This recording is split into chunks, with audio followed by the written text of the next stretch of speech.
Welcome to the Sound and Fury YouTube channel. My name is Eric Wilfred Watson. I am the author of Judas Kissed and Becoming Quincy. Both of these thriller novels are available on Amazon.com right now. I just finished reading The Never Game by Jeffery Deaver. While the book is fresh in my mind, I wanted to give a quick unscripted review and give you a few thoughts and first impressions of the book. The reason I read the book is because I've been watching the television show Tracker. Tracker is, of course, based on the book The Never Game. It stars Justin Hartley, who I'm familiar with from the TV show Smallville.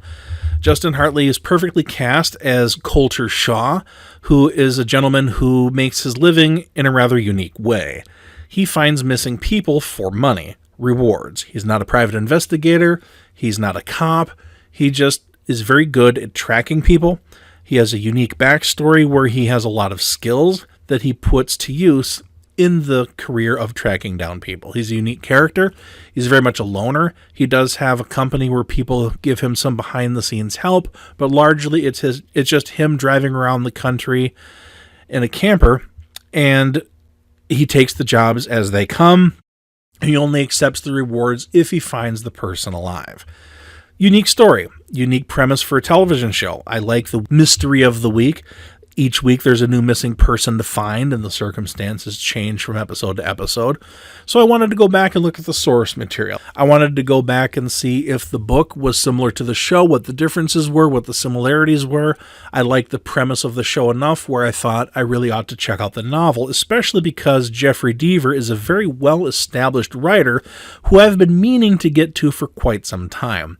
I did enjoy the Bone Collector movie starring Denzel Washington, which is, of course, based on the Jeffery Deaver novel of the same name. I did watch the Lincoln Rhyme Bone Collector television show, a very short-lived television series. I wish it had more of a chance to flourish, but I liked the show.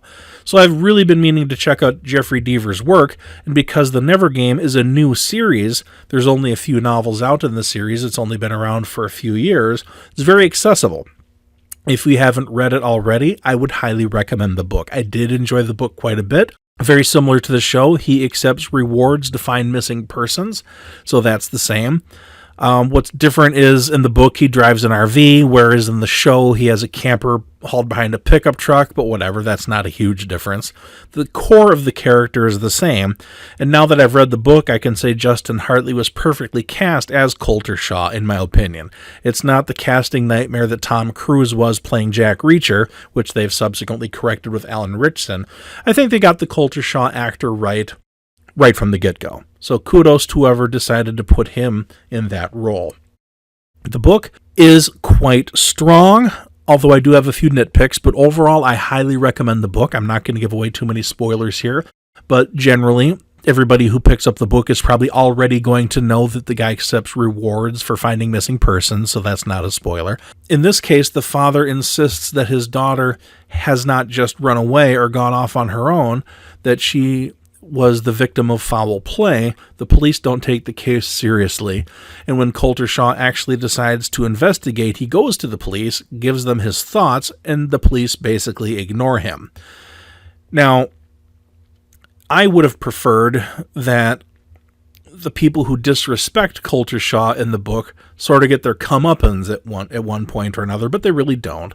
Colter Shaw just lets the insults roll off of his back, which is probably the better way of doing it, but you sort of want that moment where the people that don't really think he ought to be investigating it have their change of heart or get their comeuppance. That doesn't really happen. Maybe that's because I've read too many Reacher books where the people who disrespect him definitely get their comeuppance, but Colter Shaw is not Jack Reacher, even though the network that put the Tracker show on the air were sort of looking for their Reacher because of the success of the Amazon show.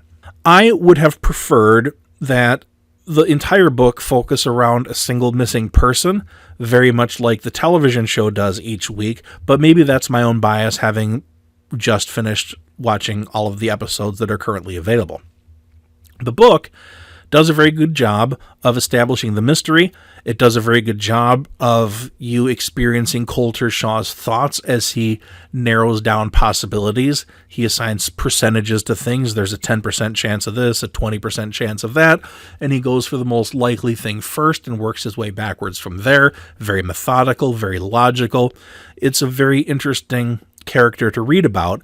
You sort of live vicariously through this person as he investigates things and uses his smarts and his abilities to come to hopefully a successful resolution in his search for missing persons.